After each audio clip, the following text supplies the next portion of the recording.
Hello my friends, and immediately we have some of the great news from Odradne village, Kharkiv Oblast, where Ukrainian army has liberated the local settlement plus 22 square kilometers of the territory together with it. Russians were just forced to leave the area, if not, they are usually being cancelled by Ukrainian attacking brigades. And just for you to see the location, front lines, let's go to this northern area of the Kharkiv region, very close to the Russian border, and the village of Odradne. It has just few of the streets, a very small settlement. All of those buildings are being damaged or either destroyed. Nevertheless, Russians had their bridgehead in Odradne and also in local tree lines plus forest patches. Well, it seems like not any longer. Together with Odradne, a local farm was also liberated. You see a few of the hangars. They also were destroyed mainly, and one more hangar also probably was used by Russians before. And if we click on this map, I really like it. It is presented by Michael Sensory Analysis, and we may check out on reference, with the link. So Ukrainian forces raised their flag over the village of Odradne, Kharkiv Oblast. Here is the Ukrainian flag. It was geolocated. The building is this one. Well, it was destroyed as we saw before. This is the drone image. 16th Army Corps of Ukrainian Army performed this job very successfully. And one more geolocation showing two of the Ukrainian service members in the same village, but in different streets. And here is the same building. 129th Brigade also published their video because they helped in liberation of this village. They showed how Russians tried to send some of the reinforcements. It happened before. Russians tried to land infantry. Infantry also went all across the fields unsecured. So Russians didn't want to lose this village, but after all, with drones, Ukrainian army was really capable. Artillery also was in operation, even helicopters. Well, those are, I wonder if those are Ukrainian or Russian helicopters. Anyways, some of the Russian soldiers were spotted. Later on, something went wrong with them. And finally, our guys are out there with Ukrainian flags and also local brigade flag that belongs to Ukraine as well. 129th Separate Motorized Brigade of 16th Army Corps. Fantastic job, guys. Together, it looked like they liberated a small village, and this is the motorcyclist and Bukhanka van, of course, Bukhanka. But in general, those guys, they did awesome job, not just freeing the settlement itself, but nearby territories, causing Russia tremendous losses. So it's not about this small village after all. The main task for Ukraine is always to cause Russia more losses than they are able to recruit to their army or capable to produce some of the military units, for example. And Russians, by the way, on their military maps are also showing the Ukrainian success in Odradne. It's hard to argue with that Ukrainian offensive because the evidence was shown. And here they put two of the red arrows and way less territorial gains for Ukraine, plus Odradne in a gray zone, not as liberated or being liberated by Ukraine, of course. And even the deep state with its update shows the Ukrainian territorial gains on the vast area. Actually, it's quite big. 22 square kilometers, it is at least half what Russia was capable to occupy the last months. But netto, Russia lost territories the last months because of those small Ukrainian counterattack actions. Some other channels show this kind of the picture in the same village of Odradne. Well, some of the childish pictures, but whatever. The main thing is that Ukraine is capable still on the front lines, even in counterattacks. My friends, just a short reminder, please press like to this video while you're watching it just right now. And also, please subscribe for the channel. We are on the way to reach 1 million subscribers. Hopefully it's gonna be this year. And if you can, you may support my job on Patreon or membership of YouTube channel. Thank you so much for making this content possible. Let's continue with the video. By the way, I've touched Russian maps a little bit, and here they show a major Ukrainian offensive. Their offensive is also happening in this Novopavlovka direction. They just pump it out for their audience to see, ooh, red arrows, such big movement, but at the same time, what is this? This is something new, Russians? So you didn't show it before, that Ukrainian forces went to Berezovo. De facto, Belarus is under Ukrainian control already for a long time, but Russians start to wake up, and they also tell about the Ukrainian offensive towards Podubne and the possible cut of the Russian forces in Zeleny High and Iskra. Also, they might lose this road, so this is very, very important for them. But no, they concentrate their forces in Novopavlovka, the area where they lost already hundreds of the troops without any sort of the visible success. This is all gray area in real life. Here actually Russians control Odradne, from which they send the forces to Novopavlovka. But again, no success there, just attack attempts that are useless so far. But at the same time, Russians were successful a little bit in Gulay-Pole. They went to Volshebne and they put their flag there. The picture is taken by the drone. Also, they expanded the gray zone towards Vozdvizhenka, but here is again the Ukrainian counteroffensive, both towards Varvarovka and Rozhdestvenska. And you see, on the 5th year of war, we're speaking about small settlements like very tiny villages, roads, tree lines, some of the fields. This is what this war evolved into, from the major fights from oblasts, regions, for towns and cities, to tree lines and really about nothing villages. Buildings and houses of which were absolutely destroyed if the villages are at the front lines. And that is called a dead end on the front lines or complete bog down of both of the armies. Well, for Ukraine, actually being in defense is profitable because Ukraine is losing less of the forces, but at the same time Russians are trying to attack. That's why they have absolutely huge losses relative to Ukraine. And of course, Russians continue to tell about Ukrainian success in Zaporizhia direction. Here, they do not even show even some of the red arrows, because it is understandable, I guess, for absolutely everyone that Ukraine has an advantage in Stepnogorsk, Plavny, in the northern part from Kamensk. And for now, Russians are not even trying to save the situation. Yeah, the resistance is out there, but they are not sending new reinforcements, from my information at least. Yeah, we're speaking about this part of the front line. You may see Maikov's map. It shows that Stepovo is partially in a gray zone. What Russians are now trying to do, they are accumulating resources in Tokmak and also more to the south in Melitopol. Ukraine performs long-range strikes to disturb Russian supplies, but anyways, they want to advance to Orikhiv. And of course, Malaya Tokmachka. They try to bypass this Kamensk fortified area from the eastern side to the north and later on to go to Zaporizhia. It is their plan, but it will not work. Right, about Ukrainian territorial gains, actually Ukraine takes back more land than Russia seized for the first time since August 2024. In August 2024, Ukraine went on counterattack towards Kursk region, occupying Russian territories. It happened for the first time that some non-nuclear country attacked a nuclear one. Well, here you can see the trend, the Russian territorial gains. Even usually winter time, it's the pause in the war, and now it's the springtime, where war is more active. Russia started to lose the ground. Unimaginable. But this is what actually happening on the front lines, guys. Outstanding. And Ukraine was capable to do it after mass-producing drones, expanding kill zone, hurting Russian supplies, logistics, attack capabilities, and basically causing severe losses for the Russian infantry. This is the change in this war, I would say. Well, at least the trend you see. This is not looking good for Russian army. Alright, Magyar birds are visiting Yeysk airfield of the Russian army, and you may see BE-200. This is kind of unique amphibious airplane used as the firefighter, but also it is a transport airplane, so it is capable to carry lots of the cargo. Russians are saying that, oh, it has not been in use, so Ukraine kaputted the airplane, which is worthless, useless, but no.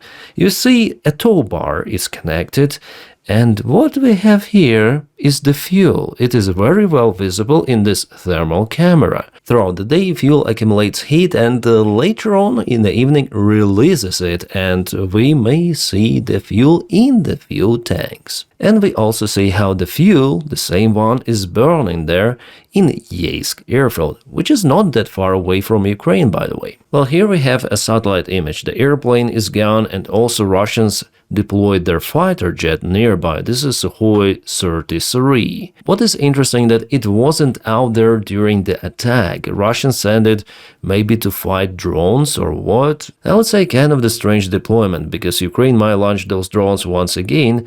Also, by the way, Russia lost Kamov-27 helicopter in the same base. Here we see that BE-200 is burning, and this is Kamov-27 that was under the net protection.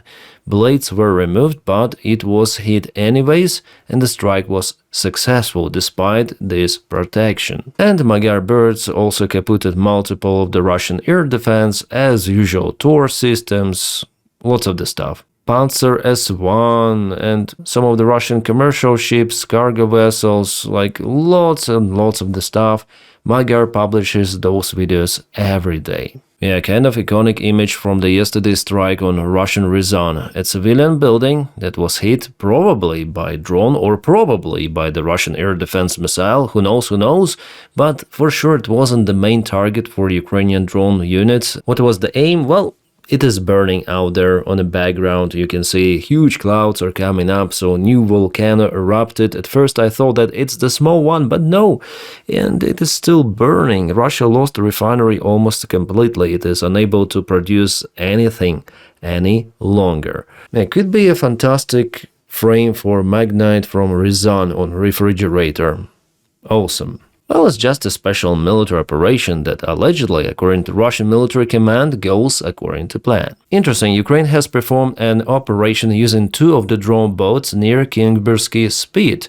Those drone boats are quite unique. They're usually used as the platforms to operate with FPV drones, some sort of the mothership. Plus, as you might see, they're grenade launchers, Shmel systems, I think so. 2 of those were spotted not that far away from the Kherson Spit. It is very important for Ukraine from the strategical and local tactical perspective as well, because it opens the way to reach Mykolaiv port. So we're speaking about this part of the land which Russia controls.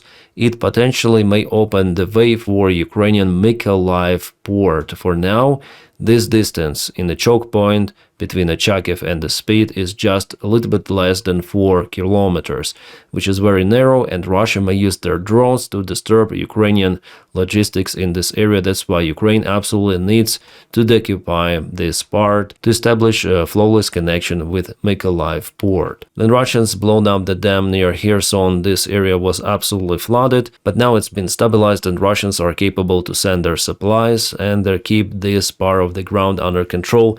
That is not good from any sort of the perspective. So Ukraine tries to perform small operations in that area to cause some of the chaos in the Russian army located there. Alright guys, finally exchange had happened. Well, not 1,000 on 1,000 as was planned before, but the first step was achieved. 205 Ukrainian prisoners and warriors returned back, and 205 Russians also were sent back to Russia. Hopefully we'll see more and more exchanges happening next week, maybe even on weekend. So far it's hard to confirm, because the plan was to exchange 1,000 on 1,000. Those guys, many of those, were in Russian captivity since 2022, so they spent at least 4 years in Russian prison.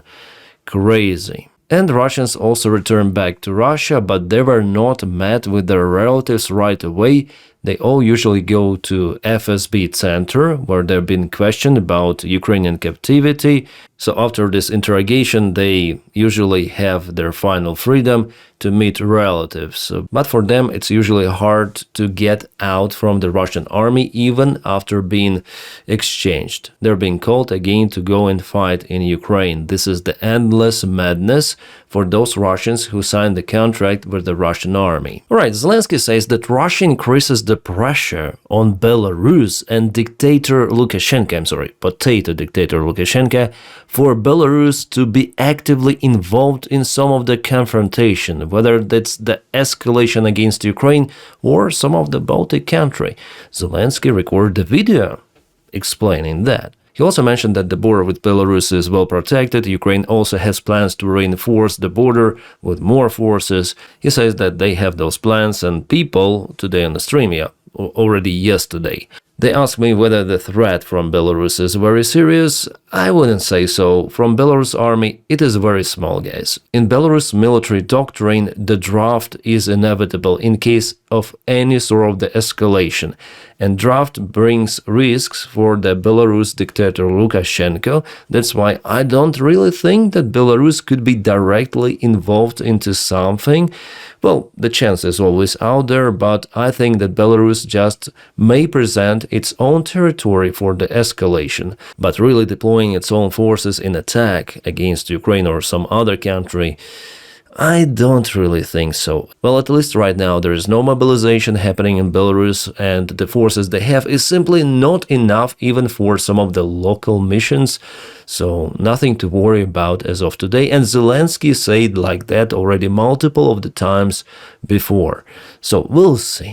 There was also the meeting with the Ukrainian SBU, and Ukrainian president stated that Russia is getting ready to strike Ukrainian decision-making points, like, for example, President's Office, Verkhovna Rada, so the parliament building of Ukraine, and many others. The news was greeted and taken quite cheerfully by the Russian Z community, because Putin promises to hit that part of the infrastructure and decision-making points since the start of the war, but nothing is done. Just once some of the drone hit ministry building of Ukraine, but it was nothing serious. So Russians screamed, "Hooray!" in their chants, "We're gonna get rid of Ukrainian government and Ukraine altogether. Nazi ruling finally will be stopped and Ukraine will be conquered." But the problem for Russians is that all of that infrastructure is just the visible part. It was built by Soviets during the Soviet time. And what was in a Soviet time? A Cold War. So every sort of that building, it has a very, very deep bunker. Some of them are 100 meters deep, so they may withstand even a nuclear strike. So those could be kind of pity news for Russians, but just don't tell them. And guys, absolutely ruining those buildings will not stop Ukrainian defense. Even Ukrainian government kaput will not stop Ukrainian defense, I would tell you, because it's up to Ukrainian people to defend Ukraine, and from what we see, Ukrainians are not willing to give up own people to Russia, including those people who live on the territories which Russia proclaims belongs to them. No, it will not happen, guys, so everything will be fine. Even with those Russian strikes, if they happen, it's not something significant in this war. Guys, yesterday I told you about this car of the United Nations, basically SUV. This is Toyota Land Cruiser, just a modern type, that was hit by Russian drone. The United Nations marking was clearly visible. Nevertheless, Russians hit this vehicle. Luckily, no one was hurt except the car itself. Hit the drone, later on it hit the car, and the Russians hit the same vehicle once again, and it was on a parking spot. On Russian. Организация Объединенных Наций, United Nations Organization, United Nations flag, United Nations, everything is United Nations. The vehicle itself is white, it's not a freaking army vehicle. But no, Russians themselves, on Russian channels, they published it. It's a freaking war crime. Moreover, they publish how they hit civilians. Children, elderly people, they publish that, guys. They publish their safari, they call it safari. Hunt on civilians. I was surprised that this vehicle, after all, was not destroyed. It was severely damaged and not longer in use, but anyways, do you want to see a reaction of United Nations? Today, delivering aid to people in severe need of assistance and under constant attack in Kherson, a clearly marked United Nations vehicle was struck by a drone. Over 200 civilians, mostly older people, remained there. And here they say that they were hit, but they do not specify who the freaking hell hit them. Yeah? Who did it? Who? Even Kellen says United Nations is a joke. They can't even name the perpetrators of the attacks against their own cars. This happens every time. And Guterres also was concerned. Oh, our vehicles are being hit. And he didn't specify who did it. Who the fuck does it? Here is he. Alarmed by that clearly marked United Nations vehicle was struck twice in Kherson city. Civilians and civilian objects must be respected and protected all the times. And people in community notes say that the Russian military channels published FPV drone photos showing their strikes on the clearly marked United Nations vehicle twice in Kherson. Guterres is blind. Everyone is blind, even that they're being hit themselves. Guys, this is an absolute nonsense. I do not freaking understand it, but here we have it. Kind of a unique video showing how Ukrainian drone operators work with drone interceptors. Those are anti-Shahed drones, which became recently very famous, and they are very necessary. Ukraine now cooperates with multiple countries of how to introduce this technology to them as well. Gulf countries, Europeans, basically everyone. Let's watch this very interesting video published by Current Time channel. It's a race against time as a Ukrainian soldier runs to deploy an interceptor drone to block an incoming attack. Було виявлено ціль, і ми відносно вже здійснили бойовий виліт. Volodymyr and other members of the 5th Assault Brigade are relying on Ukrainian technology to defend the front lines. Their weapon of choice, Sting interceptor drones, a domestically produced unmanned vehicle designed to take out Shahed drones launched by Russia. Принцип один. Побачив, підійшов максимально близько і нажав кнопочку вибуху, так, щелк, і два об'єкта взриваються. Тобто взривається наш засіб і взривається ворожий. Задоволення від того, що він не долетів, що він не натворив шкоди. Неважливо, бабусі чи військовим. От він просто не виконав свою місію. The Sting interceptors have a 3D printed body and can fly at an altitude of 3 kilometers, far higher than most quadcopters. But one of their biggest assets is the price point. Each Sting costs around $2,000, while the Shahed drones they target cost $20,000 to $50,000 each. By comparison, the surface-to-air Patriot missiles used to counter drone and missile attacks run into the millions. Гарна математика. Тобто ми зараз дійсно за копійки розмінюємо дуже кругленьку суму ворога. According to Reuters, Qatar and the United States have inquired about purchasing Sting interceptors from Ukraine to counter attacks in the Gulf. За ними великий потенціал і всі хочуть їх. Абсолютно всі. Це дійсно посилює, і я вважаю, будь-які складові на міжнародній арені. Ukrainian engineers say future generations of interceptor drones will incorporate AI systems, enabling them to track targets with minimal human input. As Ukraine fights to defend hundreds of miles along the front, their homegrown tech is already playing a major role. Як говориться, в нас зараз війна дронів. Тобто цим все сказано. Да, штурми нікуди не ділися, піхота нікуди не ділася, але велика частина того, що нам треба захищати небо. Yeah, very interesting video published by Current Time, awesome, and Sting drones are out there protecting Ukrainian skies. For now, maybe not just Ukrainian, maybe something else, but our guys are very professional. So not only drones are necessary, but also the training program and how to organize all of this system to operate really fast, all of those radars. Ukraine already is very professional with that because Ukraine has this experience in conquering Russian missiles, Russian drones all the time, like almost every day. Ukrainian air defense is in operation. No other country in the world has such an experience. Alright guys, I'm gonna keep you updated and please support my job on Patreon. The link for it is in the video description right below. You may also join membership on YouTube channel by pressing button join. Very easy to do, and thank you guys for it because you are making this content possible. Without your support, I'm basically nothing and wouldn't be able to upload videos every day. My friends, also don't forget to press like to this video, subscribe for the channel. I wish you all a peaceful sky wherever you are and have a great time.